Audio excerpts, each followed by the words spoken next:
அனைவருக்கும் வணக்கம். Yearly prediction 2025 நம்முடைய ராசி மற்றும் நம்முடைய நட்சத்திரங்களுக்கு எப்படி இருக்கு அப்படிங்கறத டீடைலா பார்க்கலாம். இந்த 2024ஆம் வருடம் முடியக்கூடிய தருவாயில் இருக்கும். மேலும் புதிய வருடமாக இந்த 2025ஆம் வருடம் பிறக்க இருக்கிறது. இந்த 2025ஆம் வருடம் நம்முடைய ராசி மற்றும் நம்முடைய நட்சத்திரங்களுக்கு எந்த மாதிரியான மாற்றங்களை தரப்போகுது, எதுல எல்லாம் நமக்கு ரொம்ப சேஃபான ஒரு ஜோன் இருக்க போகுது, எதுல எல்லாம் நம்ம கவனமா இருக்கணும், எதெல்லாம் நமக்கு ரொம்ப ஃபேவரா இருக்கு, எதெல்லாம் நமக்கு கொஞ்சம் அன்ஃபேவரா இருக்கு, எதுல எல்லாம் நம்ம கொஞ்சம் சேஃபா ஜேர்னி பண்றது சிறப்பு அப்படிங்கிற ஒரு கம்ப்ளீட்டான ப்ரெடிக்ஷனை இந்த பதிவுல ரொம்ப டீடைலா பார்க்கலாம். இந்த 2025ஆம் வருடம் புதன்கிழமை தனுசு ராசி உத்திராடம் நட்சத்திரத்துல கன்னியா லக்னத்துல பிறக்குது. அதே தமிழ் மாதப்படி பார்த்தோம்னா மார்கழி 17ஆம் தேதி இந்த 2025ஆம் வருடம் பிறக்குது. இந்த வருடத்துடைய ஆரம்பத்துல ரிஷப ராசியில குரு வக்ரத்துல சஞ்சாரம் செய்வாரு. கடகத்துல செவ்வாய் வக்ரம் பிளஸ் நீச்சத்தோட சஞ்சாரம் செய்வாங்க. கன்னி ராசியில கேது பகவானுடைய சஞ்சாரம் இருக்கும். விருச்சிக ராசியில புதன் பகவானுடைய சஞ்சாரம், தனுசு ராசியில சூரியன் பிளஸ் சந்திரனுடைய கன்ஜெக்ஷன் இருக்கும். இந்த வருடத்துடைய ஆரம்பமே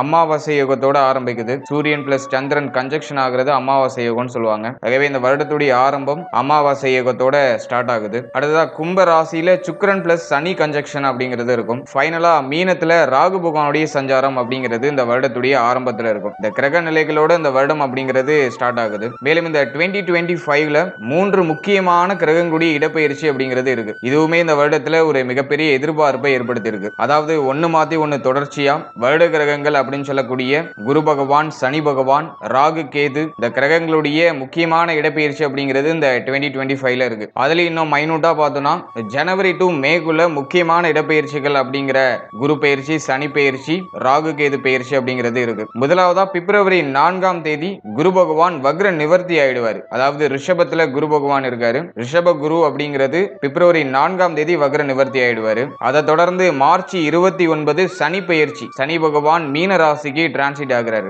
கரெக்டா மார்ச் 29ல சனி பெயர்ச்சியை தொடர்ந்து மே 14ஆம் தேதி குரு பெயர்ச்சி, குரு பகவான் மிதுன ராசிக்கு டிரான்சிட் ஆகிறாரு. மிதுன ராசி மிருகசீரிடம் 3ஆம் பாதத்துக்கு கரெக்டா மே 14ஆம் தேதி டிரான்சிட் ஆயிடுவாரு. குரு பெயர்ச்சியை தொடர்ந்து பார்த்தோம்னா ராகு கேது பெயர்ச்சி கரெக்டா மே 18ஆம் தேதி, அதாவது ராகு பகவான் கும்ப ராசிக்கும் கேது பகவான் சிம்ம ராசிக்கும் டிரான்சிட் ஆயிடுறாரு கரெக்டா மே 18ல. அடுத்ததா பார்த்தோம்னா மே டு டிசம்பருக்குள்ள இந்த முக்கியமான கிரகங்கள் வக்ரம் ஆகுது, பிறகு வக்ர நிவர்த்தி ஆகுது. அந்த காம்பினேஷனை பார்க்கும்போது ஜூலை 12ல இருந்து நவம்பர் 27 வரைக்கும் சுமார் ஒரு 4 மாதம் 15 நாட்கள் சனி பகவான் வக்ரம் ஆகுறாரு. அடுத்த நவம்பர் 11ஆம் தேதியிலிருந்து குரு பகவான் வக்ரம் ஆகுறாரு. பொதுவா இந்த வருட பலன்கள் அப்படிங்கிறது வருட கிரகங்களுடைய அமைப்பை வைத்துதான் கணிக்கப்படுது. அந்த வகையில குரு பகவான், சனி பகவான், ராகு, கேது இந்த 4 கிரகங்களும் வருட கிரகங்கள்னு அழைக்கப்படுது. இந்த 4 கிரகங்களுடைய அமைப்பை பொறுத்து தான் இந்த வருடம் அப்படிங்கிறது கணிக்கப்படுது. எனவே இந்த 2025 நம்முடைய ராசி மற்றும் நம்முடைய நட்சத்திரங்களுக்கு என்ன மாதிரியான மாற்றங்களை தரப்போகுது அப்படிங்கறத இப்போ டீடைலா பார்க்கலாம். மேலும் வீடியோ ஸ்டார்ட் பண்றதுக்கு முன்னாடி நீங்க நம்ம சேனலை சப்ஸ்கிரைப் பண்ணாம இருந்தீங்கன்னா மறக்காம சப்ஸ்கிரைப் பண்ணிக்கோங்க. அப்படி பக்கத்துல இருக்க பெல் சிம்பிளை கிளிக் பண்ணிக்கோங்க. அப்பதான் நாங்க போற இது போல இன்ஃபர்மேட்டிவான வீடியோக்கள் உங்களுக்கு உடனுக்குடனே நோட்டிபிகேஷனாக கிடைக்கும். இப்போது மீன ராசி மற்றும் மீன ராசியுடைய நட்சத்திரங்களுக்கு இந்த 2025ஆம் வருடம் எப்படி இருக்கிறது அப்படின்னு பார்த்தோம்னா, மீன ராசியை பொறுத்தளவுல 7.5 சனியுடைய முதல் கட்டத்துல இருக்காங்க. விரய சனி காலகட்டம். இந்த வருடத்துல ஜென்ம சனி ஸ்டார்ட் ஆக போகுது. 7.5 சனியுடைய செகண்ட் ஃபேஸுக்கு போக போறாங்க. அது ஒரு முக்கியமான ஒரு விஷயமாக மீன ராசிக்கு பார்க்கப்படுது. அதே போல ஆல்ரெடி ஜென்ம ராகு, கலத்திர கேது, 3ஆம் இடத்துல குரு வக்ரம், இப்படி வருட கிரகங்கள்லாம் கொஞ்சம் மைனஸான இடத்துல கொஞ்சம் டிராவல் பண்ணிக்கிட்டு இருக்கு. அதே போல இந்த வருடத்துல சனி பெயர்ச்சி அந்த அளவுக்கு ஃபேவரா இல்ல. சனி பெயர்ச்சி வந்து நமக்கு ஜென்ம சனியா மாறப்போகுது. அது ஒரு மைனஸ். அதே போல குரு பெயர்ச்சி ஓரளவுக்கு நமக்கு சாதகமாகுது. முயற்சி ஸ்தானத்துல இருந்து 4ஆம் இடத்துக்கு போறாரு. பொதுவா 4ஆம் இடத்துல குரு பகவான் சஞ்சாரம் செய்யறது அந்த அளவுக்கு ஃபேவர் கிடையாது. அர்த்தாஷ்டம குரு அதுவுமே நமக்கு பெரிய அளவுல ஃபேவர் இல்ல. பட் இருந்தாலும் பரவாயில்ல, 3ஆம் இடத்தை காட்டிலும் 4ஆம் இடத்துக்கு டிரான்சிட் ஆகிறது நமக்கு ஒரு வகையில நல்ல பலன்களை செய்யும். குறிப்பா பார்வை சார்ந்த வகையில நல்ல பலன்களை நிச்சயமா செய்யும். அடுத்ததா இந்த வருடத்துல ரொம்ப ரொம்ப ஃபேவரா பார்க்கக்கூடிய பயிற்சி எதுனாக்கா ராகு கேது பயிற்சி தான். ஏன்னா கேது பகவான் 6ஆம் இடத்துக்கு டிரான்சிட் ஆகிறாரு. ராகு பகவான் நம்முடைய ராசிக்கு 12ஆம் இடத்துக்கு டிரான்சிட் ஆகிறாரு. ஆனா குரு பார்வையில ராகு பகவானுடைய சஞ்சாரம் அப்படிங்கிறது 12ஆம் இடத்துல இருக்கும். ஆகவே ராகு கேது பயிற்சி, குரு பயிற்சியில குரு பகவானுடைய பார்வை இதெல்லாமே இந்த வருடத்துல நமக்கு ரொம்ப ஃபேவரா பார்க்கப்படுது. ஜென்ம சனி காலகட்டம் அப்படிங்கிறதுனால குறிப்பா சொல்லணும்னா மார்ச் 29ல இருந்து ஜென்ம சனி. எனவே இந்த ஜென்ம சனி காலகட்டத்துல நம்ம எல்லா விஷயத்திலையும் கொஞ்சம் நிதானமா டிராவல் பண்றது நல்லது. அதுலயும் இந்த வருடத்தோட ஸ்டார்டிங்ல பார்த்தோம்னா மார்ச் 29 சனி பயிற்சி ராகுவோட போய் கொஞ்ச நாள் கன்ஜெக்ஷன்ல இருப்பாரு. அதுலயும் நம்மளுடைய ஜென்மத்திலேயே அது அந்த அளவுக்கு ஃபேவரா பார்க்கப்படல. எனவே வருடத்துடைய ஆரம்பம் கொஞ்சம் முன்ன பின்ன ஏதோ கொஞ்சம் ப்ரெஷரா போற மாதிரி இருக்கும். ஏன்னா நம்முடைய ஜென்மம் நம்முடைய தலைப்பகுதியில நெகட்டிவான 2 பிளானட் இன்ஃப்ளூயன்ஸ் பண்ணுது. அதனால அது கொஞ்சம் அப்படியே இந்த திங்கிங் சார்ந்த வகையில கொஞ்சம் ப்ரெஷரா போற மாதிரி இருக்கும். மேலும் ஜென்மசனி காலகட்டமாவே இருந்தாலும் 6ஆம் இடத்துக்கு வரக்கூடிய கேது நமக்கு நிறைய நல்ல பலன்களையும் நிச்சயமா செய்வாரு. அது மட்டும் இல்லாம இந்த ஜென்மசனியில முதல் சுற்றுல இருக்கக்கூடியவர்களுக்கு சற்று கடினமான சூழ்நிலைகள் ஏற்பட்டு நீங்கலாம். நிறைய அனுபவ பாடங்கள் அப்படிங்கிறது கிடைக்கும். அது நமக்கு ஒரு பெரிய பிளஸ். அடுத்த 30 வருஷத்தை லீட் பண்றதுக்கான ஒரு நல்ல கிளியாரிட்டி அப்படிங்கிறது இந்த ஜென்மசனியில நமக்கு கிடைச்சிடும். ஆகவே முதல் சுற்றுல இருக்கக்கூடியவர்களுக்கு நிறைய மாற்றமான பலன்களும் நிறைய அனுபவ பலன்களும் நிச்சயமாக கிடைக்கும். அதுலயும் தசா புக்தி சரியில்லாம உங்களுக்கு சனி தசை நடக்குது, அப்படி இல்லைன்னா உங்களுடைய ஜனனகால ஜாதகத்துல அன்பேவரான தசா புக்தி நடக்குதுனாக்கா இந்த பலன்கள்ல ஒரு சில கடினத்தன்மை அப்படிங்கிறது இருக்கலாம். ஆனா 6ஆம் இடத்துக்கு வரக்கூடிய கேது அனைத்தையும் சமாளித்து முன்னேறக்கூடிய மன வலிமையை நிச்சயமா கொடுத்துருவாரு. மேலும் மீன ராசி அப்படிங்கிறது குரு பகவானுடைய ராசி. ஆகவே எவ்வளவு இக்கட்டான சூழ்நிலை வந்தாலும் எல்லாத்தையும் சமாளிச்சு முன்னேறக்கூடிய யுக்தி அப்படிங்கிறது மீன ராசிக்கு இயற்கையாவே இருக்கும். ஏன்னா குருவுடைய ராசி மற்றவர்களுக்கு போதனை சொல்லக்கூடிய ராசி. சனியுடைய இன்ஃப்ளூயன்ஸ்ல வர்றதுனால இந்த வருடத்துல ஒரு சில தடுமாற்றங்களை சந்திக்குமே தவிர தடம் புரளாது அப்படிங்கிறது என்னுடைய கருத்து. எனவே இந்த 2025ல மீன ராசிக்கு ஜென்ம சனி, அர்த்தாஷ்டம குரு, விரய ராகு, ருணரோக சத்ரு கேது, இப்படி இந்த காம்பினேஷன்ல இந்த வருடம் அப்படிங்கிறது ஆரம்பமாகுது. இப்போ இந்த 2025 நம்முடைய ராசி மற்றும் நம்முடைய நட்சத்திரங்களுக்கு எப்படி இருக்கும் அப்படிங்கறத இன்னும் கொஞ்சம் டெப்தா போய் பார்க்கலாம். முதலாவதா ஃபேமிலி ரிலேட்டடான விஷயங்கள் இந்த வருடத்துல எப்படி எடுத்துட்டு போக போகுது அப்படின்னு பார்த்தோம்னா, பொதுவா இந்த வருடத்துடைய ஆரம்பத்துல சனி பார்வை 2ஆம் இடத்துல இருக்கும். ஆகவே இந்த வருடத்துடைய ஆரம்பம் இந்த குடும்பம் சார்ந்த வகையில ஒரு சில தடுமாற்றங்களை சந்திக்கிற மாதிரி இருக்கும். ஆனா சனி பெயர்ச்சிக்கு பிறகு குடும்பம் சார்ந்த வகையில இருந்த பிளஷரான சூழ்நிலைகள்லாம் ஆல்மோஸ்ட் கண்ட்ரோல் ஆயிடும். அது நமக்கு ஒரு பெரிய பிளஸா இருக்கு. எனவே குடும்பம் சார்ந்த வகையில ஜனவரி டு மார்ச் வரைக்கும் நம்ம கொஞ்சம் நிதானமா செயல்படுறது நல்லது. சனி பெயர்ச்சிக்கு பிறகு குடும்பம் சார்ந்த வகையில நல்ல மாற்றமும் நல்ல முன்னேற்றமும் நிச்சயமாக ஏற்படும். இந்த ஜனவரி டு மார்ச் இந்த காலகட்டங்கள்ல இந்த வருடத்துல இந்த பேச்சு வார்த்தைகள் நிதானமாக இருக்கிறது நல்லது. குடும்ப உறுப்பினர்களோட அடிக்கடி வாக்குவாதம் வர மாதிரி ஃபீல் ஆகும். ஆகவே இந்த பேச்சு வார்த்தைகளை கொஞ்சம் நிதானமா செயல்படுறது நல்லது. எந்த விஷயத்திலையும் அவசரம் காட்டாம இருக்கிறது நல்லது. மேலும் இந்த ஃபேமிலி மெம்பர்ஸ்க்குள்ள இந்த கொடுத்தல் வாங்கல் சார்ந்த விஷயங்களை கொஞ்சம் நிதானமா செயல்படுறது நல்லது. மார்ச் 29க்கு பிறகு குடும்பம் சார்ந்த வகையில இருந்த குழப்பங்கள், கவலைகள், கஷ்டங்கள் இதெல்லாமே ஓவராலா நியூட்ரல் ஆக ஆரம்பிக்கும். ஏன்னா 2ஆம் இடம் அப்படிங்கிறது மார்ச் 29க்கு பிறகு பெருசா பாதிக்கப்படல. ஜென்ம சனி காலகட்டமாகவே இருந்தாலும் குடும்பம் சார்ந்த வகையில பெருசா குழப்பங்கள் அப்படிங்கிறது இந்த வருடத்துல நிச்சயமாக ஏற்படாது. குடும்பத்தை விட்டு பிரிந்து இருக்கக்கூடிய ஒரு சில சூழ்நிலைகள் அப்படிங்கிறது ஏற்படலாம். தொழில் நிமித்தமாகவோ உத்தியோக நிமித்தமாகவோ சொந்த ஊரை விட்டு வெளியூருக்கு செல்லக்கூடிய ஒரு வாய்ப்புகள் இந்த வருடத்தில் இருக்கும். ஆகவே குடும்பத்தோட அதிக நேரம் டைம் ஸ்பெண்ட் பண்ண முடியாத ஒரு சில சிச்சுவேஷன் கிரியேட் ஆகுமே தவிர குடும்பம் சார்ந்த வகையில பெரிய அளவுல குழப்பமோ கஷ்டமோ எதுவும் ஏற்படாது. ஆனா ஜனவரி டு மார்ச் இந்த டைம் பீரியட்ல கொஞ்சம் நிதானமா செயல்படுறது நல்லது. அடுத்ததாக ஜாப், பிசினஸ் அண்ட் கெரியர் இந்த வருடத்துல எப்படி இருக்கும்? அப்படியே தொழில் மற்றும் உத்தியோக வாழ்க்கை இந்த 2025ல நமக்கு ஃபேவரா இருக்குமா அப்படின்னு பார்த்தோம்னா, வருடத்துடைய ஆரம்பத்துல 10ஆம் அதிபதி அப்படின்னு சொல்லக்கூடிய குரு பகவான் நம்முடைய ராசிக்கு 3ஆம் இடத்துல சஞ்சாரம் செய்றாரு. அதுலயும் வக்ரத்தோட இருக்காரு. ஜனவரி டு பிப்ரவரி இந்த காலகட்டம் நமக்கு இந்த தொழில் உத்தியோகம் சார்ந்த வகையில நமக்கு சிமிலரா நமக்கு ஃபேவரா தான் போகுது. பெருசா மைனஸ் இல்ல. குரு 3ஆம் இடத்துல வக்ரம் ஆகிறது நமக்கு ஆல்மோஸ்ட் ஃபேவரான பலனை செய்யும். ஜென்மத்தில் இருக்கிற ராகுவும் நிறைய குழப்பங்களை கொடுத்துக்கிட்டே இருக்கும். இந்த தொழில், உத்தியோகம், ஃபியூச்சர் பிளானிங் இது சம்பந்தமான விஷயங்களை எதை பிக் பண்றதுன்னு தெரியாது. ஒரே நேரத்துல நிறைய ஆப்ஷன்ஸ் இருக்கும். எதை நோக்கி டிராவல் பண்றது அப்படிங்கிற ஒரு புரிதல் இருக்காது. மனசு ஏதோ ஒரு விஷயத்தை தேடிக்கிட்டே இருக்கும். ஒரே இடத்துல நிலையா இருக்காது. ஒரு விஷயத்துல தொடர்ச்சியா ஃபோக்கஸ் பண்ண முடியாது. குறிப்பா தொழில், உத்தியோகம், அப்படியே கெரியர் சார்ந்த வகையில முக்கியமான முடிவுகள் எடுக்க முடியாத ஒரு சில திண்டாட்டங்கள் அப்படிங்கிறது மனதுக்குள்ள இருக்கும். மனம் அப்படிங்கிறது ரொம்ப போராட்டமான ஒரு சூழ்நிலைக்குள்ளேயே இருக்கும். எதை நம்ம சூஸ் பண்ணலாம், ஆளாளுக்கு ஒண்ணு சொல்றாங்களே, நம்ம எதை நோக்கி டிராவல் பண்றது அப்படிங்கிற அந்த ஒரு புரிதலற்ற ஒரு தன்மை அப்படிங்கிறது வருடத்துடைய ஆரம்பத்துல இருக்கலாம். குரு பயிற்சிக்கு பிறகு இந்த சூழ்நிலைகள்லாம் ஆல்மோஸ்ட் சிமிலரா நமக்கு ஃபேவரா மாற ஆரம்பிச்சிடும். குரு பயிற்சிக்கு பிறகு ஏதாச்சும் ஒரு விஷயத்தை பண்ணிதான் ஆகணும் அப்படிங்கிற ஒரு கட்டாயத்துக்கு வந்துருவோம். அர்த்தாஷ்டம குரு நம்மளை தொடர்ந்து ஏங்க வச்சிரும். அதுலயும் 10ஆம் அதிபதி 4ஆம் இடத்துக்கு போறாரு. எனவே மே 14ஆம் தேதிக்கு மேல மனதில் இருக்கக்கூடிய குழப்பங்கள்லாம் ஓரளவுக்கு நிவர்த்தியாகி ஏதாச்சும் ஒரு விஷயத்தை பிக் பண்ணி அதை நோக்கி டிராவல் பண்ணக்கூடிய ஒரு சிச்சுவேஷனுக்குள்ள வந்துரும். அதே போல இந்த தொழில் சார்ந்த வகையில இந்த காலகட்டங்கள்ல பெரிய அளவுல இன்வெஸ்ட்மெண்ட் எதுவும் பண்ண வேண்டாம். நீங்க ஃப்ரெஷ்ஷா ஏதாச்சும் தொழில் ஸ்டார்ட் பண்ணணும்னு நினைக்கிறீங்கன்னா உங்களுக்கு எக்ஸ்பீரியன்ஸ் இல்லாத விஷயத்துல இறங்க வேண்டாம். நீங்க ஆல்ரெடி ஒரு விஷயத்துல நல்லா எக்ஸ்பர்ட்டா இருக்கீங்க, அது நல்லா உங்களுக்கு அனுபவம் இருக்கு, இறங்கினா தாக்கு பிடிக்கும் அப்படிங்கிற அந்த ஒரு நம்பிக்கை இருக்குனாக்கா ரொம்ப ஸ்மாலான இன்வெஸ்ட்மெண்ட்ல உங்களுடைய பிசினஸ் நீங்க ஸ்டார்ட் பண்றது நல்லது. இந்த காலகட்டத்துல பிசினஸ் சார்ந்த வகையில ஹைலி இன்வெஸ்ட்மெண்ட் எதுவும் தேவையில்லை. அதை கொஞ்சம் நீங்க அவாய்ட் பண்ணிக்கிறது நல்லது. மேலும் இந்த காலகட்டத்துல பார்ட்னர்ஷிப் போட்டுட்டு இந்த பிசினஸ் ஸ்டார்ட் பண்றதெல்லாம் அட்வைசபிள் கிடையாது. ஏன்னா 7ஆம் இடம் பாதிக்கப்படுது. 7ஆம் இடத்துல சனியுடைய இன்ஃப்ளூயன்ஸ் இருக்கும். அதனால அந்த பார்ட்னர்ஷிப் போட்டுக்கிட்டு பிசினஸ் பண்றதுக்கெல்லாம் ஃபேவரான காலகட்டம் இது கிடையாது. அது அந்த அளவுக்கு ஃபேவரும் பண்ணாது. ஆகவே இரண்டாவது மனிதரை நம்பி இன்வெஸ்ட்மெண்ட் பண்றதை இந்த காலகட்டங்களில் கொஞ்சம் அவாய்ட் பண்ணிக்கிறது நல்லது. மேலும் உங்களுடைய பிசினஸ்க்குள்ள மூன்றாவது மனிதருடைய தலையீடு இல்லாம பாத்துக்கிறது நல்லது. யாரையும் நம்ப வேண்டாம் இந்த காலகட்டத்தில். நீங்களே இறங்கி உங்களுடைய வேலைகளை செஞ்சுக்கிறது நல்ல ஒரு மாற்றத்தை ஏற்படுத்தி கொடுக்கும். அடுத்ததா பார்த்தோன்னா உத்தியோகம் சார்ந்த விஷயங்களை பொறுத்தளவுல நீங்க புதுசா ஏதாச்சும் உத்தியோகத்துக்கு முயற்சி பண்றீங்கன்னா இந்த வருடத்துல மே 14ஆம் தேதிக்கு மேல நல்ல உத்தியோக வாய்ப்புகள் அப்படிங்கிறது அமைய ஆரம்பிக்கும். அதே சமயத்துல முயற்சி இந்த காலகட்டத்தில் கொஞ்சம் அதிகமா இருக்கணும். ஒரே டைம்ல ஒரு விஷயம் கிடைக்கும்னு சொல்ல முடியாது. நீங்க மல்டிபிள் டைம்ஸ்ல நீங்க அதை முயற்சி பண்ண வேண்டிய ஒரு கட்டாயம் இருக்கலாம். ஒரே விஷயத்தை நிறைய வாட்டி நீங்க முயற்சி பண்ணி உங்களுக்கான இடத்தை நீங்க போய் அடைய வேண்டிய ஒரு கட்டாயம் இருக்கும். எந்த ஒரு விஷயமுமே டக்குன்னு எடுத்ததுமே பிக்கப் ஆகும்னு சொல்ல முடியல.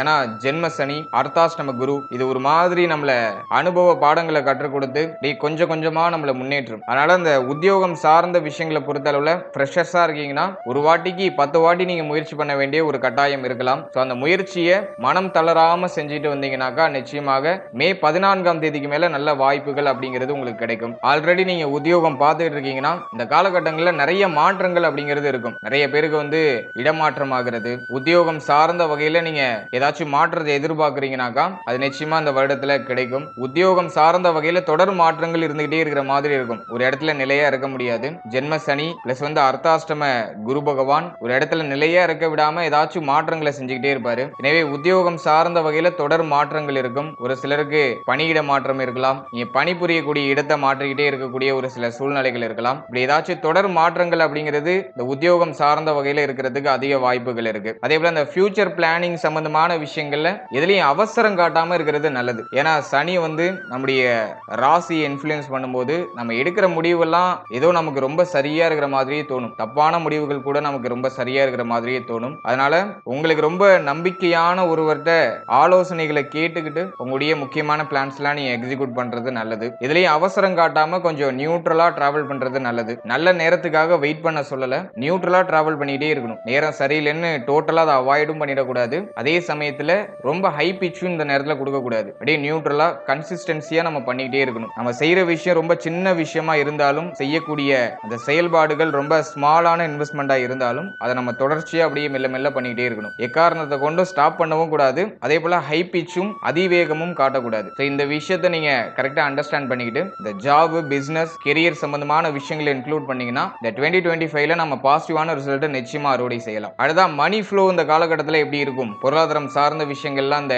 2025ல எப்படி இருக்கும் அப்படின்னு பார்த்தோம்னா நம்முடைய ராசி மற்றும் நம்முடைய நட்சத்திரத்தை பொறுத்தளவுல விரைய சனி ஒரு பக்கம், நிறைய செலவு, நிறைய பேருக்கு மருத்துவ செலவு, ஏதாச்சும் ஒரு கமிட்மெண்ட்ல போய் சிக்கிக்கிறது, இப்படி ஒரு மாதிரி இந்த 2024ல நிறைய கமிட்மெண்ட்ஸ்ல இறக்கி விட்டு அதை அப்படியே நிவர்த்தி பண்ணிட்டு இப்ப ஜென்ம சனியா மாற போறாரு. இந்த வருடம் எண்டிங்குள்ள பாத்தீங்கன்னா மெயினான கமிட்மெண்ட்ஸ், பொருளாதாரம் சார்ந்த கமிட்மெண்ட்ஸ் எல்லாம் ஆல்மோஸ்ட் கம்ப்ளீட் ஆகும் இந்த வருடம் முடியறதுக்குள்ள. அதாவது 2024 முடியறதுக்குள்ள மெயினான கமிட்மெண்ட்ஸ் எல்லாம் அப்படியே கம்ப்ளீட் ஆகும். அப்படியே இது பண்ணாலும் ஜனவரி, பிப்ரவரி, மார்ச் இந்த டைம் பீரியட்ல நிச்சயமாக ஆல்ரெடி இருந்த கமிட்மெண்ட்ஸ் எல்லாம் ஃபுல்ஃபில் ஆகும். குறிப்பா கடன் சார்ந்த வகையில இருந்த கமிட்மெண்ட்ஸ், ஃபேமிலி ரிலேட்டடான கமிட்மெண்ட்ஸ், இது எல்லாத்தையும் ஓவராலா நீங்க ஃபுல்ஃபில் பண்ணிடுவீங்க. ஜனவரி, பிப்ரவரி, மார்ச் சனி பயிற்சிக்கு முன்னாடியே இந்த கமிட்மெண்ட்ஸ் எல்லாம் ஓவராலா நமக்கு கம்ப்ளீட் ஆயிடும். சோ அது நமக்கு ஒரு பாசிட்டிவா இருக்கு. அதே சமயத்துல ஜென்ம சனி புதிய புதிய மாற்றங்களை தொடர்ச்சியா கொடுத்துக்கிட்டே இருக்கும். அதனால பொருளாதாரம் சார்ந்த விஷயங்கள் ஒரு ஸ்டேபிளா இருக்கும் அப்படின்னு சொல்ல முடியல. அதுலயும் மே 18க்கு மேல ராகு கேது பயிற்சி, மே 18க்கு மேல பொருளாதாரம் சார்ந்த வகையில நிறைய மாற்றங்கள் நமக்கு ரொம்ப ஃபேவரா மாறும். ஏன்னா கேது பகவான் 6ஆம் இடத்துக்கு போறாரு, ருணரோக சத்துருஸ்தானத்துக்கு. சோ அந்த டைம் பீரியட்ல பொருளாதாரம் சார்ந்த வகையில நல்ல வளர்ச்சி இருக்கும். புதுசா ஏதாச்சும் கடன் வாங்குறீங்கன்னாக்கா அந்த கடனை கட்டி முடிக்கிறதுக்கான வாய்ப்புகள் கிடைக்கும். ஆல்ரெடி கடன் தொல்லையில இருக்கீங்கன்னா அந்த கடன் எல்லாம் ஃபுல்ஃபில் பண்றதுக்கான ஒரு வாய்ப்புகள் கிடைக்கும். புதுசா கடன் உதவி தேவைனாக்கா அந்த கடன் உதவியும் மே 18க்கு மேல நமக்கு பாசிபிளா கிடைக்க ஆரம்பிக்கும். அதுக்கு முன்னாடி இருக்கக்கூடிய காலகட்டங்கள்ல ஹைலி கமிட்மெண்ட், குறிப்பா பொருளாதாரம் சார்ந்த வகையில ஹைலி கமிட்மெண்ட்ல எதுலையும் போய் மாட்ட வேண்டாம். முடிஞ்ச அளவுக்கு பொருளாதாரத்தை சேவ் பண்றதுக்கு முயற்சி பண்ணுங்க. கையில எதுவும் பொருளாதாரமா வச்சுக்காதீங்க, பணமா எதுவும் கையில வச்சுக்காதீங்க. அது தண்ட விரைய செலவா ஆல்மோஸ்ட் கிளியர் ஆயிடும். அதனால கையில எதுவும் பணமா வச்சுக்காம முடிஞ்ச அளவுக்கு அதை எதுலையாச்சும் சேஃபா இன்வெஸ்ட் பண்ணி வச்சிருக்கிறது நல்லது. மேலும் இந்த கொடுத்தல் வாங்கல் சார்ந்த விஷயங்கள்ல ரொம்ப கவனமா இருக்கணும். கடனும் அதிகமா வாங்கக்கூடாது, அதே போல கடனும் யாருக்கும் கொடுக்கவும் கூடாது. இந்த ரெண்டு விஷயத்திலும் ரொம்ப கவனமா இருந்துக்கணும். ஏன்னா கடன் கொடுத்தீங்கன்னா அது பிரச்சனையா கன்வெர்ட் ஆகிறது வாய்ப்பு இருக்கு. யாரையும் நம்பி இந்த நேரத்தில் பொருளாதாரத்தை மட்டும் இழந்துடாதீங்க. சோ அதுல ரொம்ப கவனமா இருந்துக்கோங்க. ஏன்னா விரய சனியிலேயே மீனராசியுடைய நட்சத்திரங்கள் நிறைய அனுபவப்பட்டிருக்கும். பொருளாதாரம் சார்ந்த வகையில நிறைய அனுபவங்கள் அப்படிங்கிறது ஏற்பட்டிருக்கும். அதனால கடந்த காலகட்டத்தில் ஏற்பட்ட அந்த அனுபவங்களை இந்த ஜென்ம சனியில இன்க்ளூட் பண்ணி கொஞ்சம் புத்தி சாதுரியத்தோட செயல்பட்டீங்கன்னா அந்த பொருளாதாரம் சார்ந்த வகையில நீங்க கொஞ்சம் சேஃபான ஜோன்லயே டிராவல் பண்ணலாம். பொருளாதாரம் சார்ந்த வகையில ஹைலி ரிஸ்க் எதுவும் எடுக்க வேண்டாம், ஹைலி இன்வெஸ்ட்மெண்ட் எதுவும் பண்ண வேண்டாம், யாரையும் நம்பி பொருளாதாரத்தை ஒப்படைக்க வேண்டாம். வேணும் இந்த பணம் சார்ந்த வகையில ஏதாச்சும் பல்கா அமௌண்ட் எடுத்துட்டு வரீங்கன்னாக்கா இந்த பணத்தை கரெக்டா சேஃப்டி பண்றது நல்லது, நல்லா ப்ரொடெக்ட் பண்ணி எடுத்துட்டு வர்றது நல்லது. ஏன்னா அந்த நேரத்தில் நிறைய பேருக்கு பணம் தொலைகிறது, கையில் இருக்க அந்த அணிகலன்கள்லாம் தொலைஞ்சு போறது, இது சார்ந்த வகையில இந்த பொருளாதார இழப்புகள் அப்படிங்கிறது ஏற்படுறதுக்கு வாய்ப்புகள் அதிகம். ஆல்ரெடி ஜென்ம சனியை பார்த்தவங்க கிட்ட கேட்டீங்கன்னா இதெல்லாம் சொல்லுவாங்க கரெக்டா. அதனால பொருளாதாரம் ரொம்ப எக்ஸ்பென்சிவான பொருட்கள் இதுல எல்லாம் கொஞ்சம் கவனம் வச்சு செயல்படுறது நல்லது. பொதுவா அந்த ஜென்ம சனி அப்படிங்கிறது பெருசா பாதிப்புகளை கொடுக்காது. யாருக்கெல்லாம் கவனச்சிதறல் கவனம் இல்லாம ஒரு விஷயத்துல டிராவல் பண்றாங்களோ அவங்களுக்கு எல்லாம் பிரச்சனை ஏற்படுத்தி விடும். கவனத்தோட செயல்பட்டீங்கன்னா நிச்சயமாக உங்களுக்கு ஜென்ம சனியால எந்த பிரச்சனையும் ஏற்படாது. நீ எதுல எல்லாம் கவன குறைவா இருக்கீங்களோ அதுல எல்லாம் சனி பகவான் பிடிச்சு ஒரு அடி அடிப்பாரு. பொதுவா மீனத்துக்கு பொருளாதாரம் சார்ந்த வகையில கொஞ்சம் கவனம் குறைவா இருக்கும். பொருளாதாரத்துல கொஞ்சம் அலட்சியம் காட்டுவாங்க. என்னதான் பொருளாதாரத்தை சம்பாதிச்சாலும் அதுல பெருசா பற்று இல்லாத நிலை மீனத்துக்கு இயற்கையா இருக்கும். ஏன்னா மீன ராசிக்கு மணி ஃப்ளோ அப்படிங்கிறது பெருசா தடைப்படாது. அப்படியே ஏதோ ஒரு வகையில ஒண்ணு மாத்தி ஒண்ணு அப்படியே கிடைச்சிக்கிட்டே இருக்கும். அதனாலேயே மீனத்துக்கு பெருசா அந்த பொருளாதாரம் சார்ந்த வகையில பற்று அப்படிங்கிறது இருக்காது. அதே போல நல்ல செலவு செய்யக்கூடிய ராசியும் மீனம் தான். பெருசா சேஃப்டி அப்படிங்கிறது பண்ண மாட்டாங்க. பணம் வருதுன்னா அதை மல்டிபிளா அப்படியே செலவு செய்வாங்க. அயன சயன போகஸ்தானம் மீன ராசி. நல்லா சாப்பிடணும், நல்லா தூங்கணும், நிம்மதியா இருக்கணும் அப்படின்னு நினைக்கக்கூடிய ராசியில மீன ராசி முதலிடம் பெறும். அதனால அந்த ஜென்ம சனி மீன ராசிக்கு பொருளாதாரம் சார்ந்த வகையில நிறைய மாற்றங்கள் ஏற்படுத்துறதுக்கு வாய்ப்பு இருக்கு. அதுலயும் மே 18 வரைக்கும் இந்த பொருளாதாரம் சார்ந்த விஷயங்கள்ல கொஞ்சம் கவனமா செயல்படுறது நல்லது. அதிகமான கமிட்மெண்ட்ல போய் மாட்ட வேண்டாம். யாருக்கும் பொருளாதாரம் சார்ந்த வகையில வாக்குறுதியும் கொடுக்க வேண்டாம். சோ இதுல எல்லாம் நீங்க கொஞ்சம் கவனமா செயல்பட்டீங்கன்னா 2025ல பொருளாதாரம் சார்ந்த வகையில நம்ம சேஃபான ஜோன்ல டிராவல் பண்ண முடியும். அடுத்தா மேரேஜ் அண்ட் மேரேஜ் லைஃப், திருமணம் மற்றும் திருமண வாழ்க்கை இந்த வருடத்துல எப்படி இருக்கும்? மீனத்துக்கு திருமண வாழ்க்கை கைகுடி வருமா? திருமண வாழ்க்கையில ஒரு நிம்மதி இருக்குமா அப்படின்னு பார்த்தோம்னா 2024ல நிறைய பேருக்கு இந்த திருமண வாழ்க்கை திருமண முயற்சி சார்ந்த வகையில நிறைய மன வருத்தம். ஏன்னா 1 and 7ல ராகு கேது, கலத்திர கேது நிறைய குழப்பத்தை திருமண வாழ்க்கையில ஏற்படுத்தி இருக்கும். திருமண முயற்சியில நிறைய தடை தாமதங்கள், தேவையில்லாத மன வருத்தங்கள் அப்படிங்கிறத இந்த கலத்திர கேது ஏற்படுத்தி இருக்கும். அலின் குரு பார்வையில கேது மே மாதத்திலிருந்து அப்படியே குரு பார்வையில கேது சஞ்சாரம் செஞ்சிட்டு இருந்ததுனால சூழ்நிலைகள்லாம் ஓரளவுக்கு நியூட்ரலா இருந்திருக்கும். அலி இந்த வக்ர காலகட்டத்துல அந்த அளவுக்கு ஒரு ஃபேவரான பலன்களை நம்ம அறுவடை செஞ்சிருக்க மாட்டோம். ஏதோ ஒரு மாதிரி சலிப்பான தன்மையோட இந்த உறவுகளோட ஒரு சலிப்பான தன்மைகளோட வாழ்க்கையானது அப்படியே டிராவல் ஆயிட்டு இருந்திருக்கும். பெருசா ஒரு பிடிப்பு இல்லாத ஒரு சூழ்நிலை அப்படிங்கிறது கடந்த காலகட்டங்களில் இருந்திருக்கும். இந்த 2025 எந்த மாதிரியான மாற்றத்தை கொடுக்க போகுதுன்னா கலத்திர கேதுடைய டிரான்சிட் நமக்கு ரொம்ப ஃபேவரா இருக்கு. ஆனா ஜென்ம சனியோட இன்ஃபுளுன்ஸ்ல 7ஆம் இடம் வந்துரும். மேலும் இந்த வருடத்துல குரு பார்வையும் 7ஆம் இடத்துல இருக்காது. சோ அது ஒரு மைனஸா இருக்கு. எனவே இந்த 2025 பொறுத்தளவுல நீங்க திருமண முயற்சியில இருக்கீங்கன்னாக்கா மார்ச் 29க்குள்ள ஏதாச்சும் முக்கியமான முடிவுகள் எடுக்கணும்னா அதெல்லாம் எடுத்துக்கிறது நல்லது. திருமண முயற்சி சார்ந்த வகையில உடைய முக்கியமான பிளான்ஸ் எல்லாம் மார்ச் 29க்குள்ள வச்சுக்கிறது நல்லது. மார்ச் 29 சனி பயிற்சி ஆனதுக்கு அப்புறம் சனி பகவானுடைய பார்வை அப்படிங்கிறது நம்முடைய ராசிக்கு 7ஆம் இடத்துல பதியும்.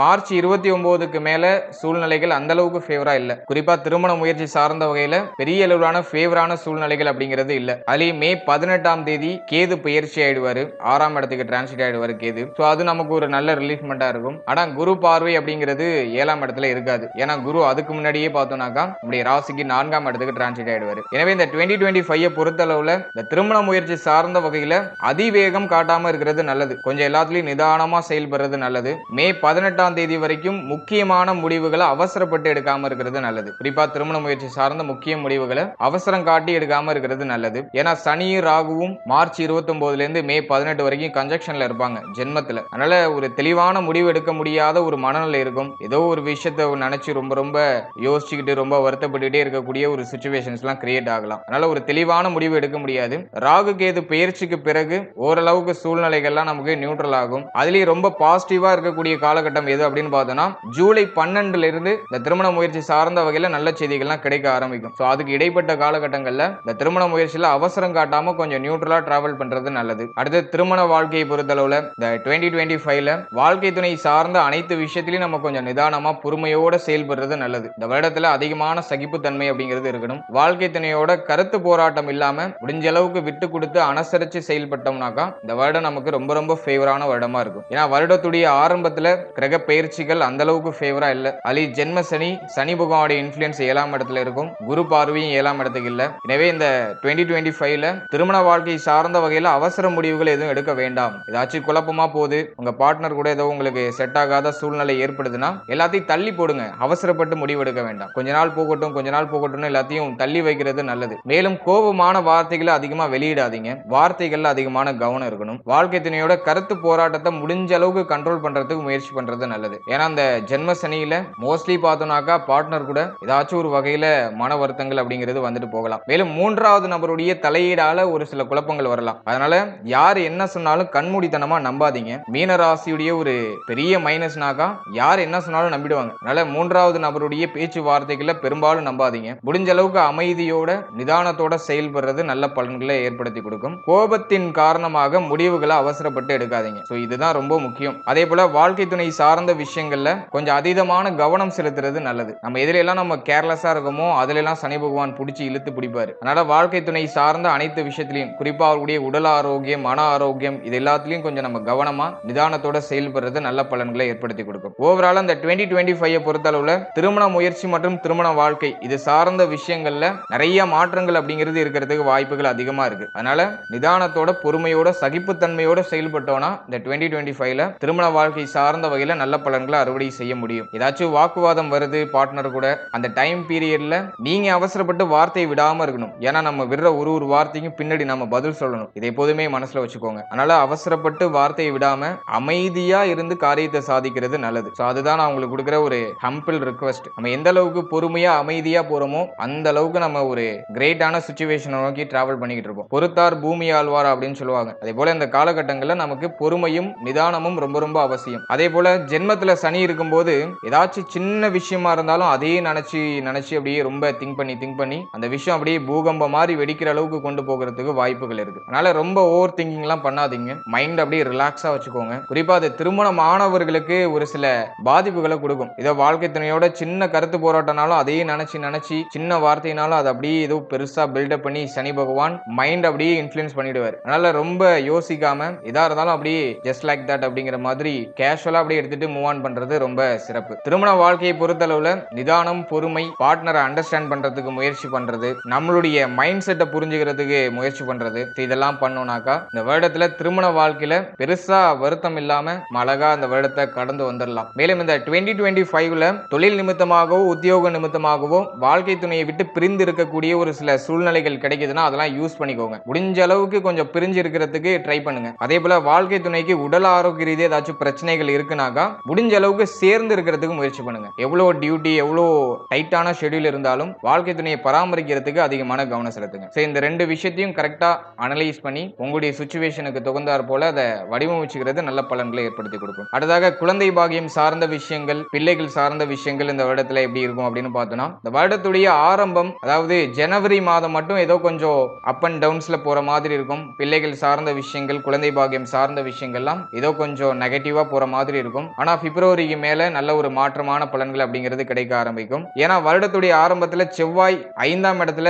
நீச்சம் பிளஸ் வக்ரம் இப்படி கொஞ்சம் மைனஸான இன்ஃப்ளூயன்ஸ் பண்றாரு. அதனால வருடத்துடைய ஆரம்பத்துல பிள்ளைகளாலையும் குழந்தை பாகியம் சார்ந்த வகையிலும் ஏதாச்சும் ஒரு சில மன வருத்தங்கள் வந்துட்டு போகலாம். ஆனா அது வருடத்துடைய பிற்பகுதியில் நிச்சயமாக நிவர்த்தி ஆயிடும். குழந்தை பாகியம் சார்ந்த வகையில நல்ல செய்திகள்லாம் கிடைக்கும். பிள்ளைகள் சார்ந்த வகையில நமக்கு ஒரு நல்ல ஒரு ஆறுதலா இருப்பாங்க. பிள்ளைகளால பெருசா மன வருத்தங்கள்லாம் இல்ல. உங்களுக்கு வேணா உங்க பிள்ளைகளை பற்றிய நிறைய கவலைகள் இருக்கலாம். பிள்ளைகளுடைய ஃபியூச்சர் எப்படி இருக்கும், நம்ம பிள்ளைகளுடைய ஃபியூச்சருக்கு நம்ம என்ன பண்றது அப்படிங்கிற மாதிரி நிறைய மைண்ட்ல அப்படியே ஓடிக்கிட்டே இருக்கும். இந்த சிந்தனை ஓட்டத்தை மட்டும் நம்மளால நிப்பாட்டவே முடியாது. எதெல்லாம் நினைச்சு கவலைப்பட முடியுமோ அதெல்லாம் நினைச்சு அப்படியே கவலைப்பட்டுக்கிட்டே இருக்கும். அதுதான் ஜென்ம சனி அப்படிங்கிறது. சனி பகவான் மூளை அப்படியே இன்ஃப்ளூயன்ஸ் பண்ணிடுவாரு. ஏதாச்சும் ஒண்ணு மாத்தி ஒண்ணு மூளைக்குள்ள ஏத்திக்கிட்டே இருப்பாரு. முடிஞ்ச அளவுக்கு வருத்தப்படுறதை நிப்பாட்டிட்டு கரெக்டா பிளான் பண்ணி சரியான விஷயங்களை செயல்படுத்துறது நல்லது. மேலும் பிள்ளைகள் சார்ந்த விஷயங்களை பொறுத்தளவுல பிள்ளைகளோட வாக்குவாதம் இல்லாம பிள்ளைகளை அன்பாக திருத்துறதுக்கு முயற்சி பண்ணுங்க. பிள்ளைகள் ஏதாச்சும் சின்னதா தப்பு பண்றாங்கன்னா டக்குன்னு அவங்க மேல கோவப்படாம நல்லா பக்குவமா பொறுமையா எடுத்து சொல்லி அவர்களை சரிப்படுத்துறதுக்கு முயற்சி பண்ணுங்க.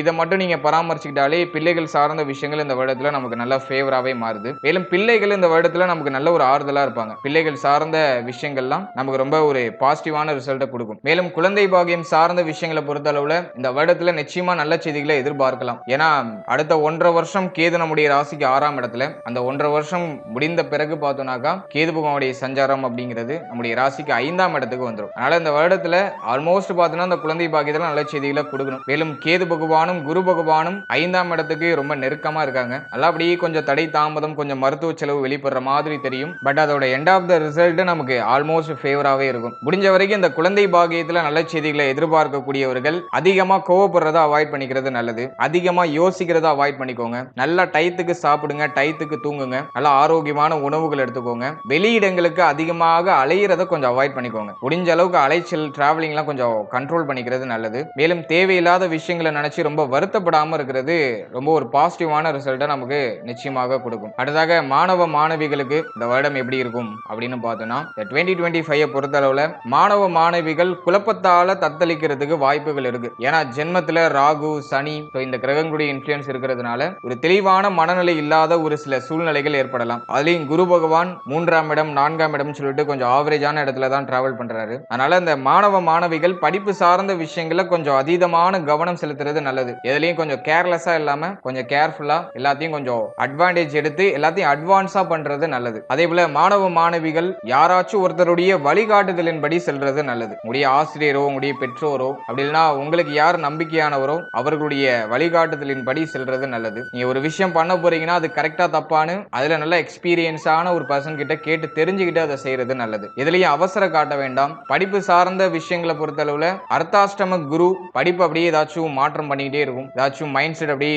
சேஞ்ச் பண்ணிக்கிட்டே இருக்கும். ஒரு விஷயத்துல தொடர்ச்சியா இருக்க முடியாது. அதுலயும் சனி ஜென்மத்துக்கு வந்துட்டாலே எதுக்குமே மைண்ட் செட் ஒத்துழைப்பு கொடுக்காது. ஏதோ மூளைக்குள்ள ஃபுல்லா பார்த்தோம்னா நெகட்டிவான விஷயங்கள் அப்படியே ஆட் ஆகிட்டே இருக்கும். நல்லா முடிஞ்ச அளவுக்கு உங்களை சூப்பர் பாசிட்டிவா வச்சுக்கிறது முயற்சி பண்ணுங்க. படிப்பு சார்ந்த விஷயங்கள்ல அதீதமான கவனம் செலுத்துங்க. நீங்க எந்த அளவுக்கு எக்ஸ்ட்ரா கேர் எடுக்கிறீங்களோ அந்த அளவுக்கு பெட்டரான ரிசல்ட் நிச்சயமா அடைய முடியும். அதனால மாணவ மாணவிகள் படிப்பு சார்ந்த விஷயங்கள்ல கவனம் எடுத்து தேவையில்லாத விஷயங்கள்லாம் ஒதுக்கி கவனச்சிதறல் இல்லாம செயல்பட்டாலே இந்த வருடத்துல நல்ல பலன்களை நிச்சயமாக அடைய முடியும். அடுத்ததாக ஹெல்த் உடல் ஆரோக்கியம் சார்ந்த விஷயங்கள் இந்த 2025ல எப்படி இருக்கும் அப்படின்னு பார்த்தோம்னா நீங்க அதிகமா ஃபோக்கஸ் பண்ண வேண்டிய விஷயமே இந்த வருடத்துல உடல் ஆரோக்கியம் தான். ஜென்ம சனி ஹெல்த் ரிலேட்டடா நிறைய மாற்றங்களை தொடர்ச்சியா கொடுத்துக்கிட்டே இருக்கும். மூளையும் தொடர்ந்து வேலை செஞ்சுக்கிட்டே இருக்கும். அப்படிங்கிறதுனால உடல் ஆரோக்கியத்துல ஒரு சோர்வு தன்மை அப்படிங்கிறது அப்படியே வெளிப்படுறது வாய்ப்பு இருக்கு. ஏதோ மந்தமான தன்மையோட அப்படியே நகர்ற மாதிரி இருக்கும். சனி ஜென்மத்துக்கு வந்துட்டாலே சோர்வு தன்மை, சோம்பேறித்தனம், மந்தமான ஒரு மனநிலை இதெல்லாம் அப்படியே இயற்கையா வெளிப்படும். இது ஏதோ உடல் ஆரோக்கியம் சார்ந்த வகையில நிறைய மாற்றங்களை ஏற்படுத்தி கொடுக்கிறதுக்கு வாய்ப்பு இருக்கு. எனவே இந்த வருடத்தை பொறுத்தளவுல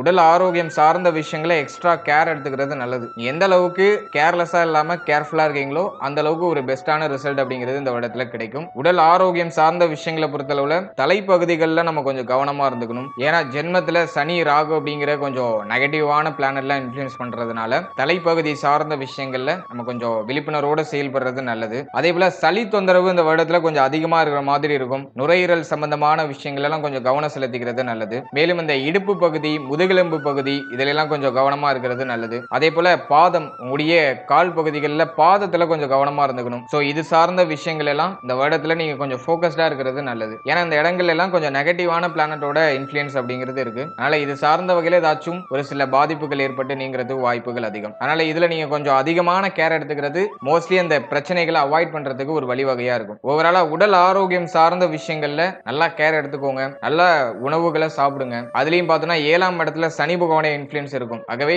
நல்ல உணவுகளை அதிகமா சாப்பிடுங்க. உடலுக்கு ஒத்து வராத உணவுகள் எல்லாம் மோஸ்ட்லி அவாய்ட் பண்ணிக்கோங்க. நல்ல எளிமையா செரிமானம் ஆகக்கூடிய உணவுகளை அதிகமா எடுத்துக்கோங்க. சனிக்கிழமை தோறும் விரதம் இருக்கிறது நல்லது. அதே போல இந்த வயிறு பகுதிகளிலும் கவனமா இருக்கணும். இந்த ஜீரண கோளாறு, வயிறு சம்பந்தமான ஏதாச்சும் பிரச்சனைகள் இதெல்லாம் வந்துட்டு போகலாம். அதுலயும் நீங்க கொஞ்சம் கவனம் செலுத்திக்கிறது நல்லது. மற்றபடி இந்த வருடத்தை பொறுத்தளவுல நல்ல ஆரோக்கியமான உணவுகளை அதிகமா சாப்பிடுங்க. அதிகமான காய்கறிகள், அதிகமான பழங்களை அதிகமா எடுத்துக்கோங்க. நல்ல சத்தான உணவுகளை சாப்பிடுங்க. முடிஞ்ச அளவுக்கு வெளியிடங்கள்ல சாப்பிடுறத அவாய்ட் பண்ணிக்கோங்க. அதெல்லாம் கொஞ்சம் கவனத்துல வச்சுக்கோங்க. அதே போல பிசிக்கலி எவ்வளவு ஹெல்த்தியா இருக்கீங்களோ அதை விட அதிகமான அக்கறை அப்படிங்கிறது மென்டல் ஹெல்த்துக்கு நீங்க கொடுக்கணும். ஏன்னா ஜென்ம சனி காலகட்டம் அப்படிங்கிறதுனால ஓவர் திங்கிங் அப்படிங்கிற ஒரு பிரச்சனை இருக்கும். நேரம் கடந்து தூங்குறது, நேரம் கடந்து சாப்பிடுறது, அப்படியே மணிக்கணக்கா ஏதாச்சும் யோசிச்சுக்கிட்டே இருக்கிற ஒரு சூழ்நிலை. ஒரு சிலருக்கு பார்த்தோம்னா ஹெவி டியூட்டி, தொழிலோ உத்தியோகமோ இது சார்ந்த வகையில ஹெவி டியூட்டி இருக்கலாம். நிறைய அலைச்சல் இருக்கலாம். ஒரு இடத்துல நிலையா இல்லாத மாதிரியான ஒரு ஃபீல் இருக்கும். ஏதோ ஓடிக்கிட்டே இருக்கிற மாதிரி, ரொம்ப ஒரு பரபரப்பா போயிட்டே இருக்கிற மாதிரி ஒரு ஃபீல் இருக்கும். இந்த டைட்டான ஷெட்யூல்ல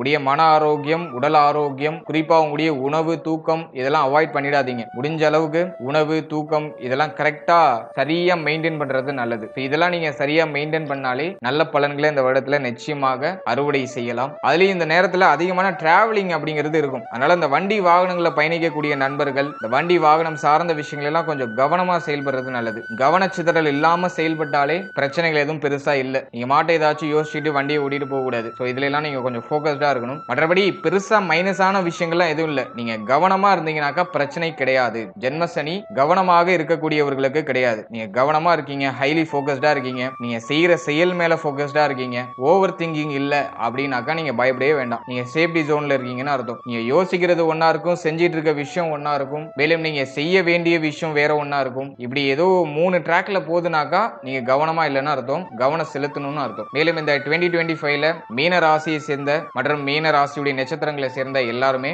நல்லா மெடிடேஷன் பண்ணணும். மென்டல் ஹெல்த்தை நல்லா இம்ப்ரூவ் பண்றதுக்கு நல்லா மெடிடேஷன் பண்ணுங்க. மேலும் தினமும் நடைப்பயிற்சி, உடற்பயிற்சி இதெல்லாம் ரெகுலர் ரொட்டீனா மாத்திக்கோங்க. சோ இதெல்லாம் இந்த வருடத்துல கொஞ்சம் அத்தியாவசியமாக தேவைப்படும். அதனால இதெல்லாம் உங்களுடைய ரெகுலர் ரொட்டீன்ல ஆட் பண்ணிக்கோங்க. தினமும் காலையில எந்திரிச்சு குளிச்சுட்டு சூரிய நமஸ்காரம் பண்ணிட்டு தெய்வ வழிபாடு பண்றது ரொம்ப ரொம்ப சிறப்பு. இந்த ஜென்மசனி காலகட்டத்துல சூரிய நமஸ்காரம் காலையிலேயே வீட்டுல விளக்கேற்றி தெய்வத்தை வழிபட்டு மனம் உருகி அமைதியாக கொஞ்ச நேரம் அமர்ந்து தெய்வ வழிபாடு பண்றது மனதுக்கு ஒரு நிறைவையும் ஒரு அமைதியும் பெற்றுக் கொடுக்கும். மேலும் உங்களால முடிஞ்சா உங்க வீட்டுக்கு பக்கத்துல இருக்கிற ஆஞ்சநேயர் கோயிலுக்கு போயிட்டு வாங்க, சிவாலயம் போயிட்டு வாங்க, மேலும் சனீஸ்வரர் கோயிலுக்கு உங்களால முடிஞ்சா போயிட்டு வாங்க. போயிட்டு அங்க போயிட்டு எல் தீபம் ஏற்றுறது ரொம்ப சிறப்பு. நீங்க தெய்வத்தை அந்த இடத்துக்கு போய் தான் வழிபடணும்னு கிடையாது. நீங்க வீட்டுல இருந்தே மனம் உருகி வழிபட்டீங்கனாலே போதும். ஆனா அந்த கோவில் ஸ்தலங்களுக்கு நீங்க போகும்போது உங்களை அறியாமலே அந்த இடத்துல இருந்து உங்களுக்கு ஒரு பாசிட்டிவான எனர்ஜி உங்க உடம்புக்குள்ள ஆட் ஆகும். அது நமக்கு ஒரு தெளிவையும் ஒரு மாற்றத்தையும் நிச்சயமாக ஏற்படுத்தி கொடுக்கும். எனவே டைம் இருக்கிறவங்க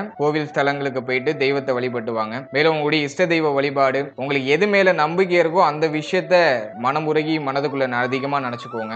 தெய்வ வழிபாடு, மெடிடேஷன் இது எல்லாமே பார்த்தோம்னாக்கா ஒரே ரிசல்ட் தான். அதாவது நம்முடைய மன ஆரோக்கியத்தை தக்க வச்சுக்கிறதுக்கான ஒரு வழிமுறைகள் தான். அதனால உங்களுக்கு எந்த விஷயத்தை பண்ணா மன நிறைவும் மன அமைதியும் கிடைக்குமோ அந்த விஷயங்களை இந்த காலகட்டங்களில் அதிகமா செய்யுங்க. அது நமக்கு ஒரு நல்ல ஒரு மாற்றமான சூழ்நிலையில கிரியேட் பண்ணி கொடுக்கும். ஓவராலா இந்த 2025 நம்முடைய ராசி மற்றும் நம்முடைய நட்சத்திரத்துக்கு ஒரு 40 to 45% நிச்சயமா ஃபேவரா இருக்கும். அதுலயும் நீங்க அதீதமான கவனமா இருக்கீங்க, எல்லா விஷயத்திலும் ரொம்ப கேர் எடுத்து கவனமா இருக்கீங்கன்னாக்கா நிச்சயமாக சூப்பர் பாசிட்டிவாவே இந்த வருடம் நமக்கு அமையும். கவனச்சிதறல் இருந்தா சில குழப்பங்கள் அப்படியே வந்துட்டு போகும். ஆனா கவனமா செயல்பட்டீங்கன்னா பிரச்சனை எதுவும் கிடையாது. இத எப்போதும் மனசுல வச்சுக்கிட்டு செயல்படுங்க. மேலும் இந்த ஜென்மசனி காலகட்டத்துல உங்களால முடிஞ்ச சின்ன உதவியை மற்றவர்களுக்கு செய்யுங்க. ஏழை எளியவர்களுக்கு, பசியால வாடி இருக்கக்கூடியவர்களுக்கு, வாயில்லா ஜீவனுக்கு, இப்படி உங்களால முடிஞ்ச ஏதாச்சும் சின்ன தொண்டை நீங்க அவங்களுக்கு செய்யும் பொழுது இந்த ஜென்மசனியுடைய பாதிப்பு அப்படிங்கிறது குறையும். நீங்க தெய்வ வழிபாடு பண்றீங்களோ இல்லையோ, மெடிடேஷன் பண்றீங்களோ இல்லையோ, அப்பப்போ உங்களுக்கு டைம் இருக்கும்போது உங்களால முடிஞ்ச சின்ன தொண்டை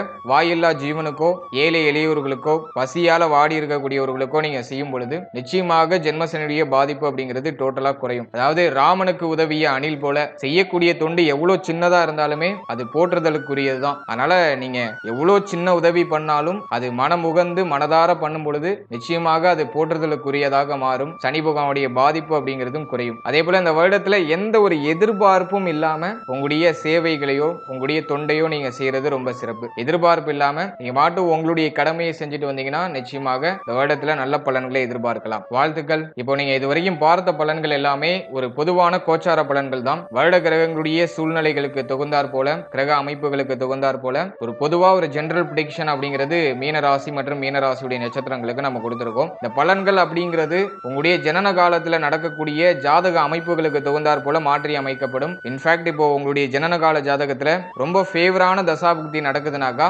பெருசா நெகட்டிவான இன்ஃப்ளூயன்ஸ் அப்படிங்கிறது எதுவும் உங்களுக்கு நடக்காது. அப்படியே லைட்டா நெகட்டிவா தெரியுற மாதிரி கொண்டு வந்து அப்படியே சூப்பர் பாசிட்டிவா மாத்தி விட்டுரும். அதுவே உங்களுடைய ஜனன கால ஜாதகத்துல மீடியமான தசாபுக்தி நடந்துட்டு இருக்கு, ஓரளவுக்கு ஃபேவரும் இருக்கு, ஓரளவுக்கு நெகட்டிவ் இருக்குனாக்கா அப்படியே மாத்தி மாத்தி அப் அண்ட் டவுன்ஸ்ல அப்படியே மூவ் ஆகும். அதே போல ரொம்ப நெகட்டிவான இன்ஃப்ளூயன்ஸ் நடக்கக்கூடிய தசாபுக்தி நடக்குதுன்னா இந்த 7.5 சனி காலகட்டங்கள்ல நம்ம ரொம்ப அதீதமான கவனமா இருக்கணும். அதீதமான கஷ்டம் வரக்கூடியவர்களுடைய ஜனன கால ஜாதகத்தை நம்ம அனலைஸ் பண்ணி பார்த்தோம்னாக்கா தசாபுக்தியும் சரி இருக்காது, கோச்சாரமும் சரி இருக்காது. ஸோ அவங்க எல்லாரும் நிதானத்தோட பொறுமையோட இருந்தாங்கனாக்கா, கவனம் செலுத்தி செயல்பட்டாங்கனாக்கா அவங்களாலையுமே அந்த பலன்களை பாசிட்டிவா கன்வெர்ட் பண்ணிக்க முடியும். இதுதான் இந்த ஆஸ்ட்ராலஜியில் இருக்கக்கூடிய ஒரு முக்கியமான விஷயமா பார்க்கப்படுது. எனவே கோச்சாரம் சரி இருந்தாலும் சரி, சரி இல்லைனாலும் சரி, உங்களுடைய ஜனனகால ஜாதகத்துல ஃபேவரான தசாபுக்தி நடக்குதுனாக்கா இந்த கோச்சாரத்தால பெரிய அளவிலான மாற்றத்தை உங்களுடைய வாழ்க்கையில ஏற்படுத்த முடியாது. இதை நல்லா அண்டர்ஸ்டாண்ட் பண்ணிக்கிட்டு உங்களுடைய பர்சனல் சார்ட்டை ஒரு வாட்டி செக் பண்ணிட்டு அதோட இந்த கோச்சாரத்தை கம்போஸ் பண்ணி பார்த்துக்கிட்டீங்கன்னா நல்ல பலன்கள் அப்படிங்கிறது உங்களுக்கு கிடைக்கும். ஒரு கிளியரான அண்டர்ஸ்டாண்டிங் அப்படிங்கிறது கிடைக்கும். ஏன்னா சில பேருக்கு பார்த்தோம்னா ஜென்மசனி நடந்துட்டு இருக்கும், கோச்சார ரீதியா ஒரு பக்கம் நெகட்டிவான இன்ஃப்ளூயன்ஸ் நடந்துகிட்டு இருக்கும், ஆனா அவங்க ஜனனகால ஜாதகம் ரொம்ப வலுவா இருக்கும், ரொம்ப ஃபேவரான தசாபுக்தி நடந்துகிட்டு இருக்கும், அப்படியே அவங்க மாட்டுக்கு அப்படியே உயர்ந்துகிட்டே போவாங்க. அதே போல கோச்சாரம் ரொம்ப ஃபேவரா இருக்கும், ஆனா ஜனனகால ஜாதகத்துல தசாபுக்தி சரி இருக்காது. கோச்சாரம் என்னதான் நம்ம பாசிட்டிவா சொன்னாலும் இவங்களுக்கு நடக்கிறது பூரா கொஞ்சம் நெகட்டிவான இன்ஃப்ளூயன்ஸாவே இருக்கும். ஸோ இது வந்து நம்முடைய பர்சனல் சார்ட்டை பொறுத்து நிறைய மாற்றங்களை சந்திக்கும். எனவே உங்களுடைய பர்சனல் சார்ட்டை ஒரு வாட்டி அனலைஸ் பண்ணிட்டு அதுக்கப்புறம் அந்த கோச்சாரத்தை அதோட எடுத்து கம்போஸ் பண்ணி பார்த்தீங்கன்னா ஒரு கிளியர் அண்டர்ஸ்டாண்டிங் அப்படிங்கிறது கிடைக்கும். And finally very limited time. So be cool, stay happy, stay health.